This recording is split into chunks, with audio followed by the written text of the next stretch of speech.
जय श्री कृष्ण। अधिक मास पुरुषोत्तम मास महात्मा कथा अध्याय 15।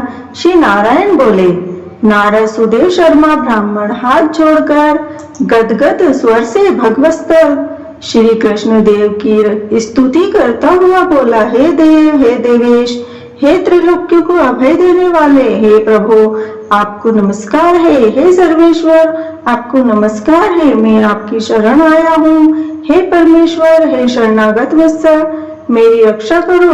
हे जगत के समस्त प्राणियों से नमस्कार किए जाने वाले, हे शरण में आए हुए लोगों के भय का नाश करने वाले, आपको नमस्कार है।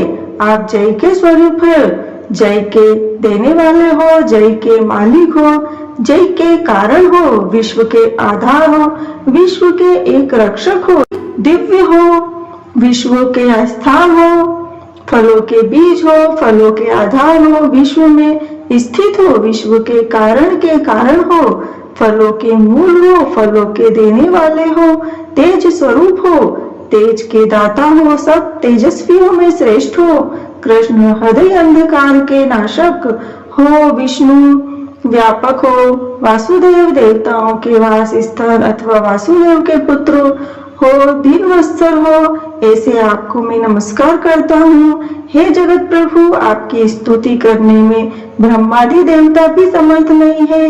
हे जनार्दन, मैं तो अल्प बुद्धि वाला मंद मनुष्य हूँ, किस तरह स्तुति करने में समर्थ हो सकता हूँ। अत्यंत दुखी दीन अपने भक्त की आप कैसे उपेक्षा त्याग कर सकते हो। हे प्रभु, क्या आज संसार में वह आपकी लोक बंधुता नष्ट हो गई। वाल्मीकि ऋषि बोले, सुदेव शर्मा ब्राह्मण इस प्रकार विष्णु भगवान की स्तुति कर हरि के सामने खड़ा हो गया। हरि भगवान उसके वचन सुनकर मेघ के समान गंभीर वचन से बोले। श्री हरि बोले, हे वत्स, तुमने जो तप किया है वह बहुत अच्छी तरह से किया है।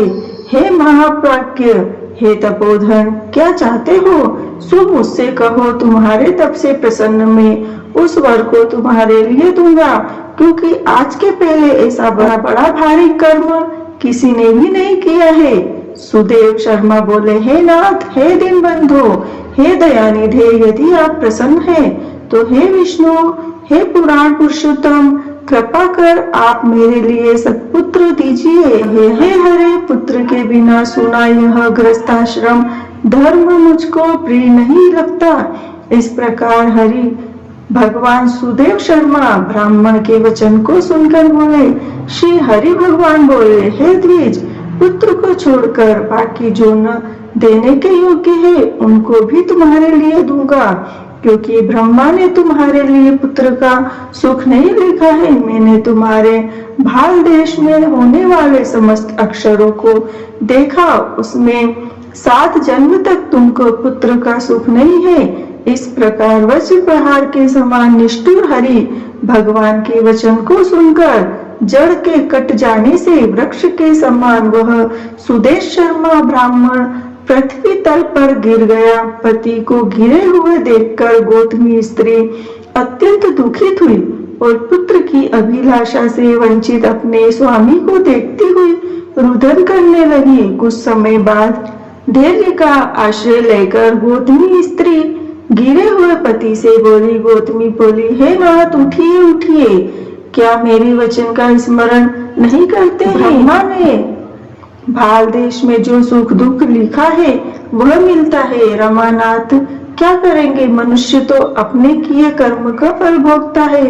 अभागे पुरुष का उद्योग मरणासन पुरुष को औषध देने के समान निष्फल हो जाता है। जिसका भाग्य प्रतिकूल है उसका क्या किया हुआ सब उद्योग व्यर्थ होता है। समस्त वेदों में यज्ञ, दान, तप, सत्य, व्रत आदि की अपेक्षा हरि भगवान का सेवन श्रेष्ठ कहा है, परंतु उससे भी भाग्य बल श्रेष्ठ है। इसलिए हे भुसु, सर्वत्र से विश्वास को हटाकर उठिए और शुभ और शीघ्र देव का ही आश्रय लीजिए। इसमें हरि क्या काम है। इस प्रकार उस गौतमी के अत्यंत शोक से युक्त वचन को सुनकर दुख से कांपते हुए गरुड़ जी विष्णु भगवान से बोले। गरुड़ जी बोले, हे हरे, शोक रूपी समुद्र में डूबी हुई ब्राह्मणी को उसी तरह नेत्र से गिरते हुए अश्रु धारा से व्याकुल ब्राह्मण को देख। हे दीनबंधु, हे दया सिंधु, हे भक्तों के लिए अभय को देने वाले, हे प्रभु, भक्तों के दुख को नहीं सहने वाले, आपकी आज वह दया कहाँ चली गई? अहो, आप वेद और ब्राह्मण की रक्षा करने वाले साक्षात विष्णु हो। इस समय आपका धर्म कहाँ गया? अपने भक्त को देने के लिए 4 प्रकार की मुक्ति आपके हाथ में ही स्थित कही गई है। अहो, फिर भी वे आपके भक्त उत्तम भक्ति को छोड़कर चतुर्विध मुक्ति की इच्छा नहीं करते हैं और उनके सामने 8 सिद्धियां दासी के समान स्थित रहती है। आपके आराधन का महात्म्य सब जगह सुना है, तब इस ब्राह्मण के पुत्र की इच्छा आज पूर्ण करने में आपको क्या परिश्रम है? हाथी दान करने वाले पुरुष को अंकुश दान करने में क्या परिश्रम है? अब आज से कोई भी आपके चरण कमल की सेवा नहीं करेगा। जो पुरुष के भाग्य में होता है वही निश्चय रूप से प्राप्त होता है। इस बात की प्रथा आज से संसार में चल पड़ी और आपकी भक्ति रसातल को चली गई, अर्थात लुप्त हो गई। हे नाथ, आप करने तथा न करने में स्वतंत्र है। यह आपका सामर्थ्य सर्वत्र विख्यात है। आज वह सामर्थ्य इस ब्राह्मण को पुत्र प्रदान न करने से नष्ट होता है, इसलिए आप इस ब्राह्मण के लिए अवश्य एक पुत्र प्रदान कीजिए। सुदामा ब्राह्मण ने आपकी आराधना कर उत्तम वैभव को प्राप्त किया। आपकी कृपा से शांति बनी। गुरु ने मृत पुत्र को प्राप्त किया। इस कारण से पुत्र की लालसा करने वाले ये दोनों स्त्री पुरुष आपकी शरण में आए हैं। श्री नारायण बोले। इस प्रकार विष्णु भगवान अमृत के समान गरुड़ के वचन को सुनकर गरुड़ जी से बोले, हे पक्षीवर, हे बेनते, इस ब्राह्मण को अभिलाषित एक पुत्र शीघ्र दीजिए। इस प्रकार अपने अनुकूल हरि भगवान के वचन को सुनकर गरुड़ जी ने अत्यंत प्रसन्नचित होकर उस पृथ्वी के देवता दुखित ब्राह्मण के लिए अनुरूप सुंदर पुत्र को जल्दी से दे दिया।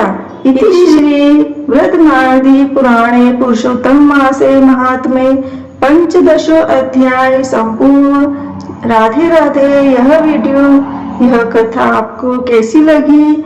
अच्छी लगी तो प्लीज लाइक, सब्सक्राइब और शेयर कीजिएगा।